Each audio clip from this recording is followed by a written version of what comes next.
এইবার কিন্তু পরীক্ষা শুরু হলো, কিছু মনে করবেন না। ভক্ত যখন ভগবানকে ডাকে তখন ভগবান মাঝে মাঝে ধাক্কা দিয়ে দেখে এ আমার কতখানি হয়েছে। অনেকে কীর্তন শুনতে আসে দেখবেন কোমরে ব্যথা হয়ে যায়, হয় না মা? অনেকে কীর্তন শুনতে আসে খালি হাই তোলে, অনেকে কীর্তন শুনে খালি ঘরের কথা ভাবে। আর যে কীর্তন এসে ঘরের কথা ভাবে মৃত্যুর সময় তার গলাটা বেশি করে ঘর ঘর ঘর ঘর ঘর ঘর ঘর ঘর ঘর ঘর করে। এটা একটা হয়, যারা কীর্তন শুনতে এসে ঘর ঘর ঘর ঘর ঘর ঘর করে মৃত্যুর সময় দেখবেন গলাটা তার ঘর ঘর ঘর করে। আচ্ছা বাবা কিছু মনে করবেন না, এদিকে পরীক্ষা শুরু হয়ে গেল। তার আগে বলি, মৃত্যুর কথা যখন বললাম একটা কথা বলে রাখি। আচ্ছা মানুষ যে মারা যায় দেহটা মরে না আত্মা মরে? জোরে বলবো, কোনটা মরে? দেহটা। আচ্ছা বেশ, দেখি কোনটা মরে। বাসাংসি জিন্নানি যথা বিহায় নবানি ঘিন্নাতি নরহপরাণী তথা শরীরানি বিহায় জিন্নান্নানি সংজাতি নবানি দেহি। আমি সংস্কৃত বললাম, আপনারা কিছু বুঝলেন না, কিন্তু আপনাদের ভেঙে বুঝিয়ে দেব। যে কাপড়টা আপনি পরেছেন, যেটা আমরা পরেছি, ওটা জীর্ণ হয়ে গেলে নতুন কাপড় পরি। নতুন কাপড় পরলে আনন্দ হয় না দুঃখ হয়? জোরে বলুন। যে ঘুমাচ্ছে সে বলুন।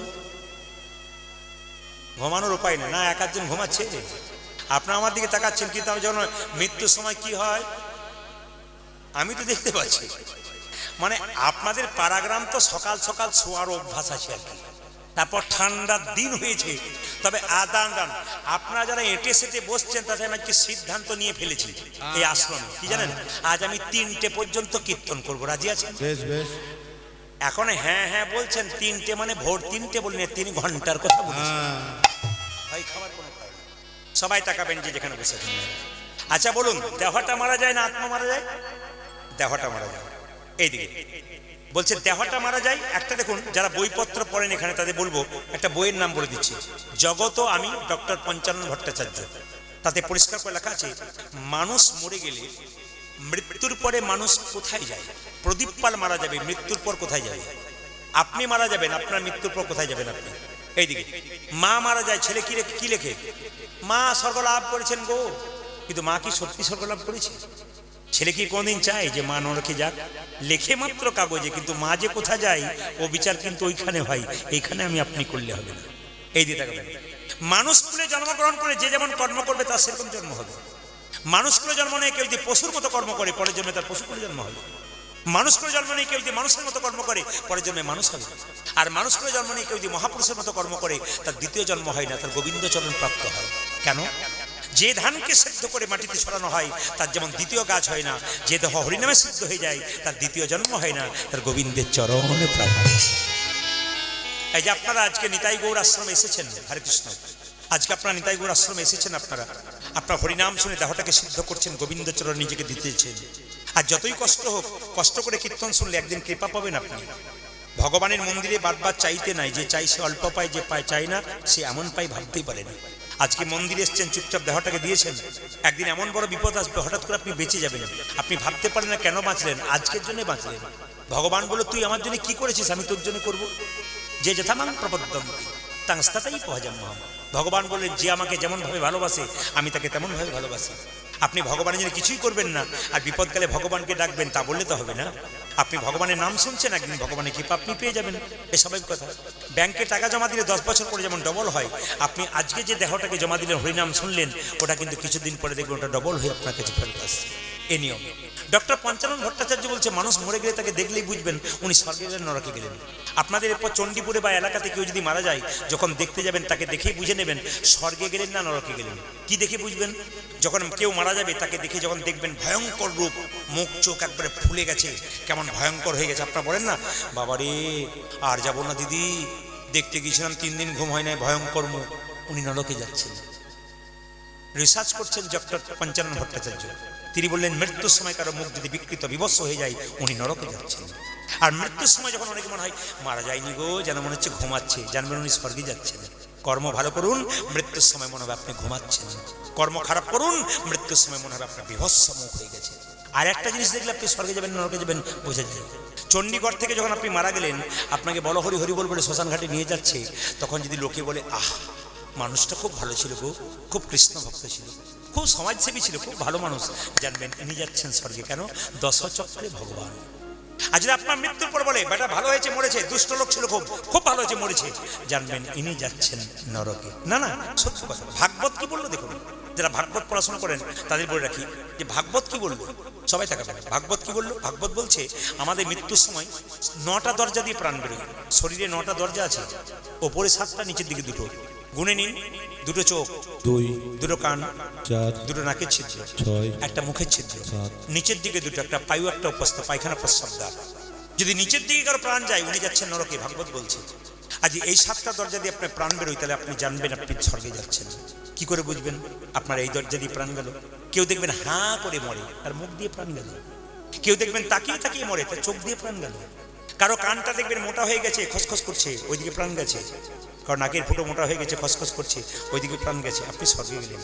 কিন্তু মৃত্যুর সময় কোনো মানুষ পায়খানা প্রস্রাব করে দিলে জানবেন উনি নিম্নগামী, নরকে গেলেন। কীর্তন খুব শিক্ষার বিষয়, কীর্তন খুব জানার বিষয়। কিন্তু কেন বলুন তো, আসলে আমি গত বছর না 2 বছর আগে এসেছিলাম, প্রচুর ভক্তের সমাগম ছিল। এবছর একটু কম আছে। আসলে আমি যত আসরগুলোতে যাই সবগুলোতে কালকে পরশু লোক দিতে পারছে না, এত ভক্ত।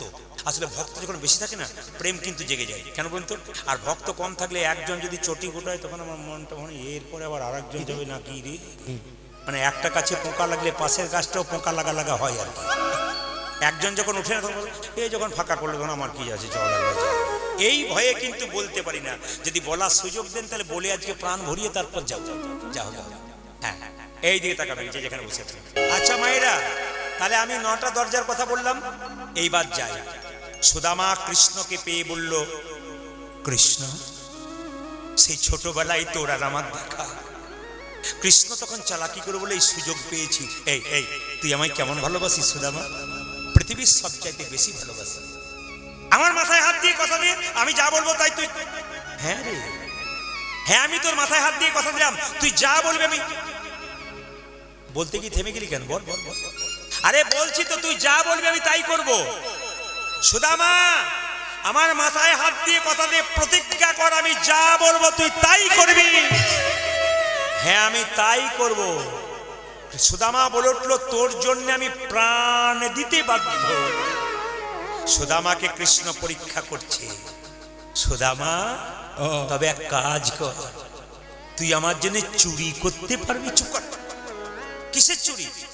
গুরুমা সকালবেলায় সাদা সাদা নারকেল নাড়ু করেছে, জিভে জল আসছিল, রান্নাশালে ওপরে রেখেছে, তাকের ওপরে কৌটোতে, একটা চুরি করে নিয়ে আয়। কানাই তুই যা বলবি বল, আমি চুরি। আরে আমি যখন মায়ের বাড়ি যাবো না তোর জন্য এনে দেবো। আরে কবে আনবি? আমার এখন জিভ লক লক করছে, তুই এনে দে। ভাই আমি যা করতে বলবি, আমি কিন্তু চুরি করতে পারবো না।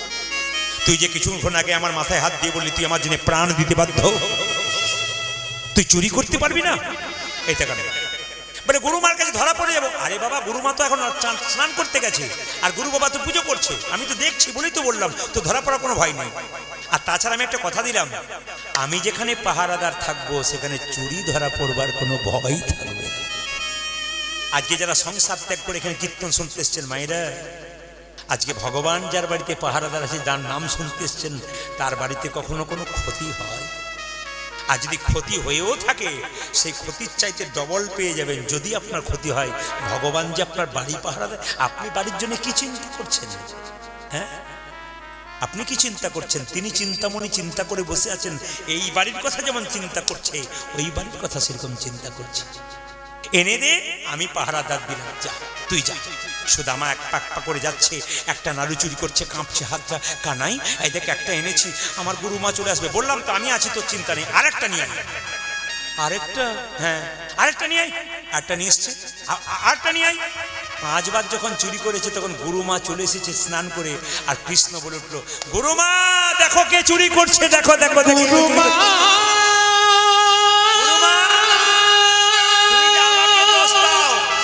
আমি নাকি সব নাড়ু চুরি করি? দেখো, যাকে তুমি ছেলে বলে ভালোবেসেছিলে সে তোমার সঙ্গে কেমন বিশ্বাসঘাতকতা করলো। দেখো কার হাতে নাড়ু, দেখো তাকিয়ে দেখো, কার হাতে নাড়ু তাকিয়ে দেখো।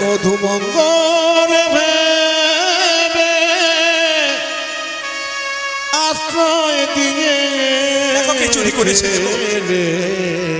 সুদামা হাতে নাড়ুটা নিয়ে দাঁড়িয়ে আছে। সেই সুদামা ধরা পড়ে গেলে যা হয়। সুদামা হাতে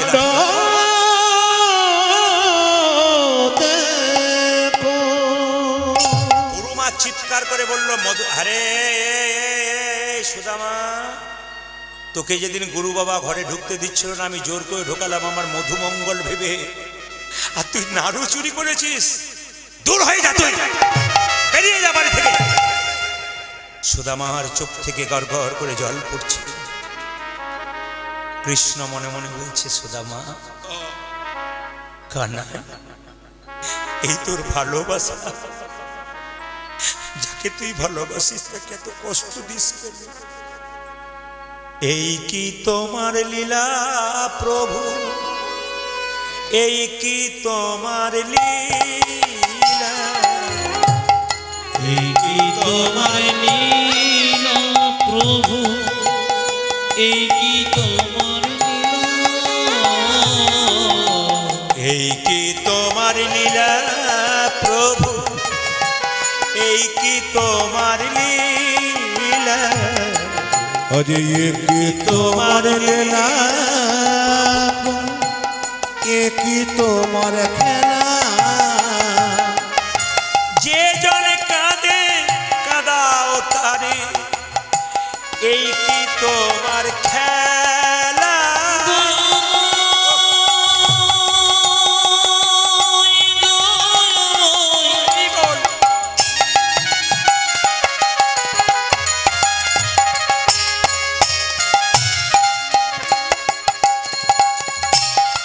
প্রভু গো